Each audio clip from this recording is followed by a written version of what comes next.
Assalamualaikum warahmatullahi taala wabarakatuh. Good day. This is Mark, yung IT.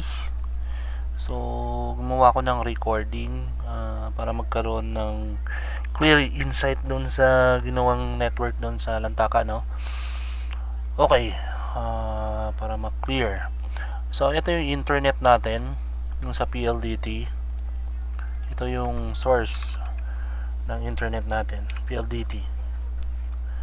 And then, meron tayong data switch in between kung saan connected yung PLDT natin. So, normally, si PLDT, ang IP address niyan is 192.168.1.1. Okay. Yan ang IP address default ni PLDT. Ngayon, si data switch, ito yung ginagamit natin para ma-connect yung mga devices. So, tulad nito, si POS, yung computer. So, most likely, may IP address yan siya na 192.168. Lagay na lang natin X kasi hindi na pwedeng 1 eh. So, nandyan siya somewhere 2 to 200, 254, ganyan. So, kunwari, lagay na lang natin siyang X. And then, itong printer niya connected via connected siya via USB. So, hindi siya nakaset as network printer. Ngayon, ang printer naman dito sa may kitchen, ganun din. Basta ang series niya, basta PLDT 192.168.1. Nag-iiba lang yan yung dulo. Depende yan sa pagseset nila ng IP address. Same thing with the CCTV. Ganyan din, nakaset siya as 192.168.1. Okay, so ito sila. Itong POS, itong printer. Itong POS, itong printer, itong CCTV.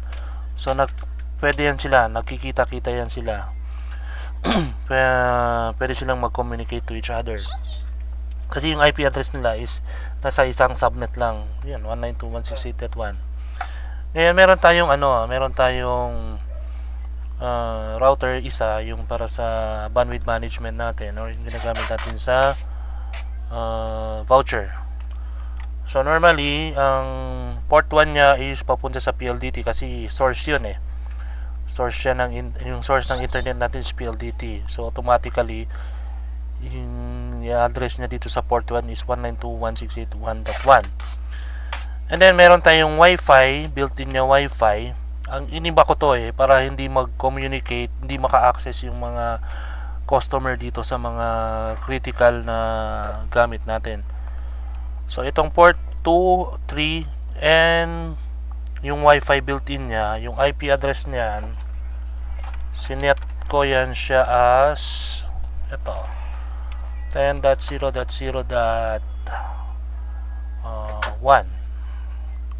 to the whatever number yung dulo niya. So, ito si 2, ito si 3, at itong Wi-Fi na built-in. Itong port number 4, ito yung ginagamit ko na we connect sa laptop pag nagta-troubleshoot ako. Kukonek ako dyan. Pero ang IP niya, hindi pareho sa lahat. 88 siya. So, yun. Ngayon, kung nag-connect si customer, humingi siya ng voucher, automatically na yan ng voucher parang mayroon portal na lalabas. Ang mangyayari dyan, ang magiging IP nila yan, pag successful yung voucher pag tama yung voucher na niligay nila, ang magiging sequence ng IP nila is 10.0.0. Yun nga, 2 to whatever number yung sa dulo niya. Baka 2254. Yan, ito 10.0. Ito same thing din. Lagay ko na lang X, pero yung dulo magkakaiba-iba yan. Hindi sila pwede magkakapareho. Ayun. Yeah, you got my point naman siguro. 10.0. So, makikita nyo, iba sila, hindi yan sila magko-communicate, pati itong mga critical devices natin. Yung CCTV natin, yung sa kitchen printer, yung sa POS, kasi magkakaiba ng IP yan kasama. So parang meron siyang barrier. Meron siyang barrier dito. So si customer, pag naghumingi siya ng voucher, yes, makakapag-internet siya. Pero kahit ipasok niya yung IP address ng mga in which di niya naman alam kung anong IP address ng mga ito, or kahit alam niya, hindi pa rin siya makaka-access kasi iba yung subnet nila. Kasi nilagay natin is 10.0.0. Yun 10.0.0 yung sequence niya. Kaya yung kung ang concern natin is sa privacy and security, wala, hindi sila makaka-access dyan sa POS, sa CCTV, sa kitchen printer. Ngayon, ano yung nangyari doon sa bakit siya nag-free wifi ng isang araw?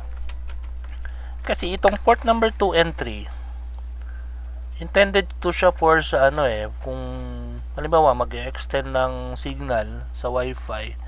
So sana yon.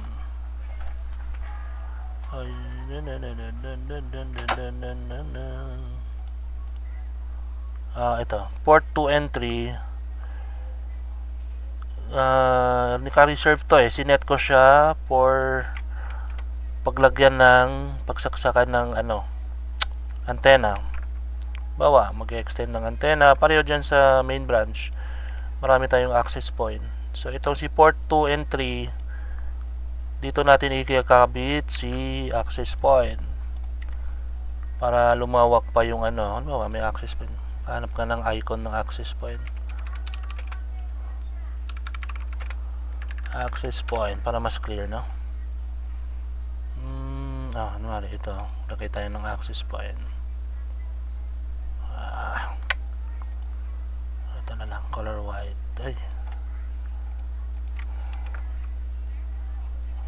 Kunwari ito, access point, no?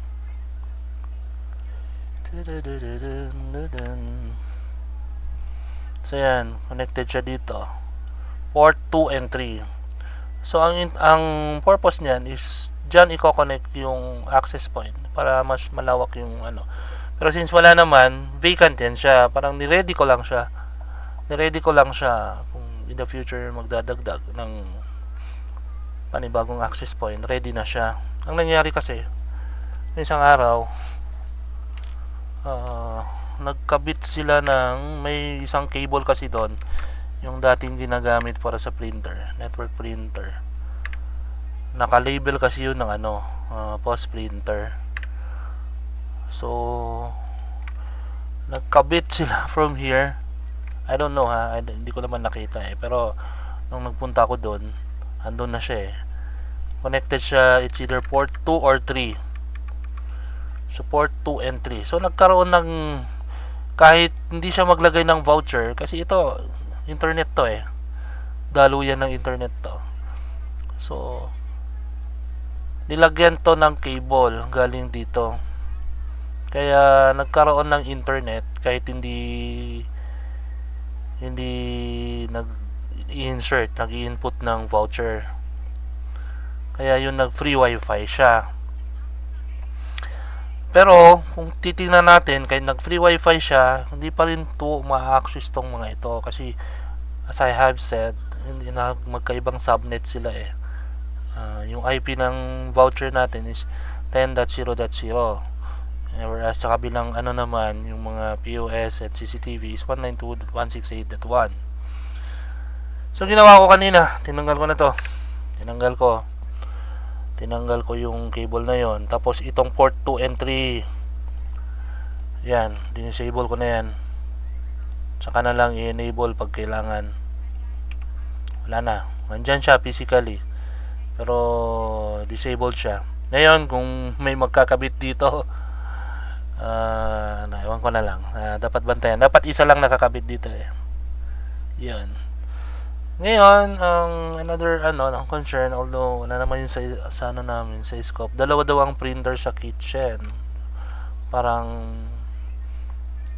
redundancy. So parang hindi naman sila ginagamit at the same time. Mangyayari dyan, set na lang nila yung printer nila, yung IP niya as manually or static tawag namin doon, configured manually. So hindi siya magdi-depend sa hindi siya magdi-depend sa PLDT para magbigay. Ito kasing PLDT, pag nakaset itong mga devices at DHCP or naka-obtain, siya ang mag-assign ng IP address eh.